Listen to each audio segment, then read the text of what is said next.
Welcome to Palmvita's IGTV. Today we're talking face masking and using Red Rose Naturals turmeric and honey. First things first, what you always want to do is make sure your face is clean. So wash your face. You can use a toner if you'd like, but definitely like clean, no moisturizers or makeup obviously or anything like that before you put on a face mask. Then you can pull your hair back either using a tie or a headband kind of thing. I'm going to do this so just so you don't get face mask on your hair.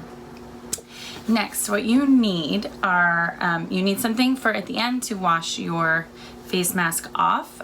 These are awesome cloths that, it looks stained. I do wash it, but I use it to take off mascara, makeup, and so it is clean even though it doesn't look it, but it's helpful for the planet. Or you can just use a washcloth, but understand that it might get stained as well.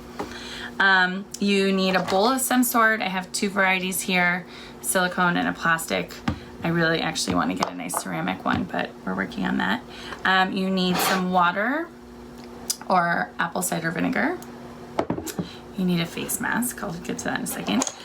You can use a lot of the face mask kits come with like some sort of a mixer and then a spreader of some sort or a brush to put it on. You can also just use your fingers, honestly, but I prefer the brush out of all of these methods. They also will come with a little measurer, a lot of them, which is great. Or honestly, you really are just putting in like a couple drops of water to the mask until they're the right consistency. So you don't even really need this. And that's it. So you also need to figure out what it is you're trying to solve for. I am today going to do this one by Red Rose Naturals. It is a turmeric honey glow. So, and it's supposed to clarify and soften. Turmeric, Inflammatory, really helps even out your skin tone. My skin is a wreck right now, so with some stress and lack of sleep, so that should help there. And then honey is antimicrobial and antifungal, and so it's really helpful if you have acne. Like if you have acne and dry skin especially too, honey is kind of the magic because it moisturizes really well, but it also is, like I said, antifungal, antibacterial, and so that is what really is causing the acne. Unless you have hormonal acne, it's bacteria, and so this is really, really, really good for just clearing up your skin. So let's get started. What you are going to do is just put a few, and again, so I'm not really like a good measuring person. I do like that much and see. And then I'll kind of see the consistency, see if I have enough, mix some more if I would like to. So I'm going to use this. Usually I would just do a couple drops from the sink, but I'm going to use this just to put a few drops of water. I prefer, if I'm doing more of like just a plain clay mask, a very simple like basic clay mask, then I'll use the apple cider vinegar. But because this already has the turmeric and the honey that I'm really looking for their benefits, I am going to just use water as my mixer. So you mix your water or vinegar, and already I can tell I'm going to need a little bit more. Again, mask consistency is also a little bit of personal preference. You want it thin enough that you can spread it on your face, but not so thin that it's not really, it's drying too quickly and not having time to actually do anything beneficial for your skin. So this feels good to me. And we're gonna start here and see. So now I'm going to switch to my brush. And just start brushing it on. And that's it. And then I'm going to wait for it to dry, which is going to be somewhere between 10 and 20 minutes. And then we'll come back and I'll show you how to take it off. But so for applying it, let me use my mirror here a little bit. But you just literally brush it on. This is where the headband comes in very handy, or pulling your hair back in some capacity. Or if you're lucky and have very short hair, you don't need to do much of anything. Okay. So, as you can see, you want to avoid your eye area. Just went a little closer by mistake. And your mouth. And you can go down into your neck as well. I'm not going to today. I used up so much time setting up my little dungeon camera setup that I don't have that much time before I have to go pick up my children. So I'm not going to do my neck also. I'm just going to do my face, and that gives it time to dry before I take it off. So you literally do every part. So you can see. And once you feel like it's a nice even, and you can see how I could brush this, but it's not so thin that it was just like going on clear and drying right away. You could even do it a little bit thicker if you wanted, but I like to have it thin enough that I can brush it around. Okay.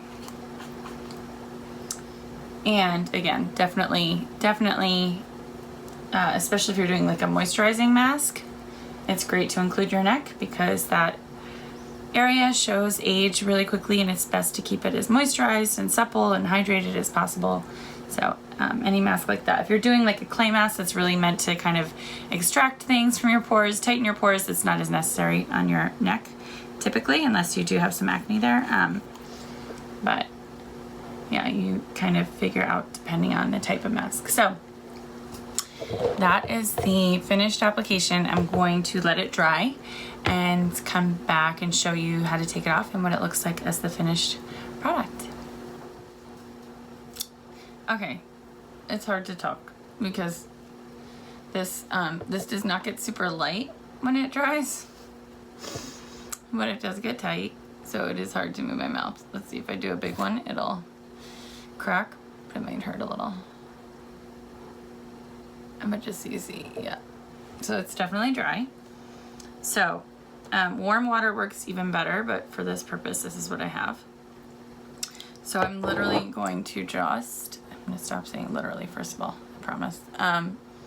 You just hold it on for a second, and that helps as you wipe it away. If you try to just rub it over the top, you'll see like that, it's not going to do the same. But if you hold it for a second, and again, if you're using warm water, it's even better.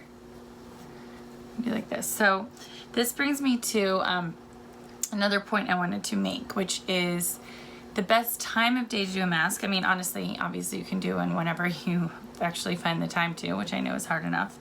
But it's really great if you're looking to get all of the benefits of a mask, to do one at night, so that then those are getting into your pores all night and working on your skin. And once you take off the mask completely, which I don't think I'll do fully at this moment, once you've rinsed it off completely, which you can also choose at night, if you shower at night, you can just do the mask right before you get in the shower and then wash it off in the shower instead of with a washcloth. But once you've removed your mask completely, use a toner, because that will help close your pores, or just some cold water if you don't have a toner or don't want to use one.